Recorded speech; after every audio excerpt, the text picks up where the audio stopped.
about the management of pituitary tumors and which patients should be considered for radiosurgery, as well as the outcomes of radiosurgical management. These are my disclosures.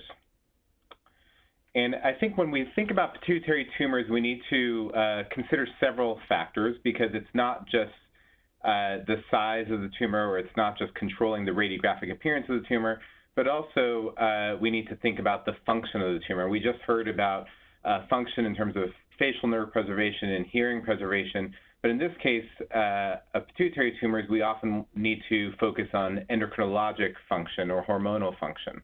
There's also some very specific issues that we need to consider with regards to critical structures near these pituitary tumors, especially when they're larger, such as the optic apparatus. And perhaps distinct from what we hear about with acoustic neuromas or vestibular schwannomas, there is unequivocal agreement, I believe, that surgery, when possible, should be the absolute first-line treatment for these pituitary tumors, because it can result in long-term control. So having these treatment considerations before us, I want to go through some of the considerations across different types of pituitary tumors. Traditional indications for non-functioning pituitary adenomas are, as I said, people who are non-surgical candidates would be one group. Otherwise, if you are a surgical candidate, you should be considering that up front. In patients with recurrence or progression of tumor after surgery, as well as those patients who have surgically inaccessible tumors, as in those tumors that invade the cavernous sinus or beyond. For functioning pituitary adenomas, we have the same criteria, but we might also add the criteria of people who have hormonally uncontrolled tumors after maximal surgical and medical therapy. So there is that extra criterion about hormone function, which can be quite, it can be paradoxical in that you might have a patient who seemingly has no radiographically evident tumor but still has hormone function, and we might be considering radiosurgery in that setting. So why do we consider radiosurgery as opposed to radiotherapy? Both can be used for pituitary tumors. Both can be equally effective. I think the primary reasons that we think radiosurgery, as in single-dose radiation, is going to be advantageous for people with pituitary adenomas is surprisingly not so much better radiographic control, but in the case of hormonally productive tumors, there may be faster endocrine remission rates. Also, because the field is more focused, because the radiation is delivered in a much more constrained manner, there's likely to be fewer endocrinopathies, whereas with fractionated radiation, endocrinopathy rates may be greater than 50% over 10 to 20 years.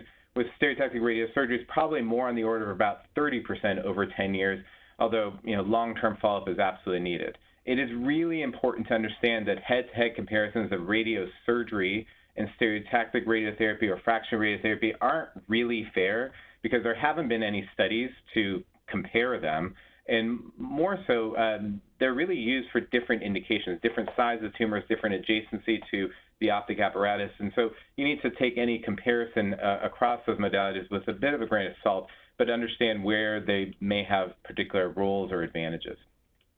So I'll start with non-functioning adenomas. Why would we consider radiation for non-functioning adenomas?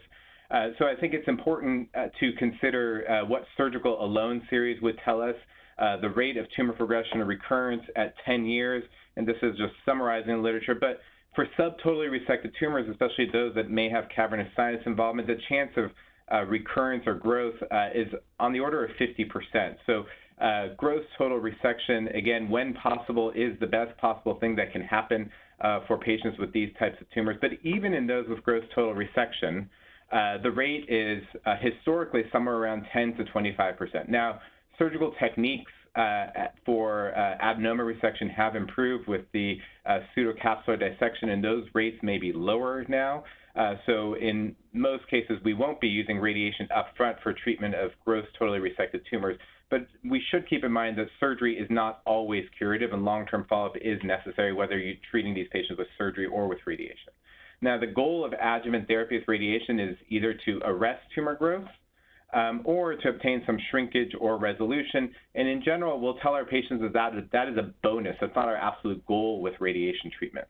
Now, there's a paper now about a decade old, but which summarizes the outcomes of multiple series, both using fractionated radiation as well as stereotactic radiosurgery, summarized here in this table. And what you'll notice is that control rates vary largely between 90 and up to 100%, although we know nothing is 100%, and there are definitely failures of radiation. But control rates radiographically for non-functioning adenomas are extremely high, especially when you compare that to the natural history of these tumors listed above. Now, if we go to longer-term follow-up, 10-year control rates, of course, the longer you follow anything, the higher the chance that there's going to be recurrence.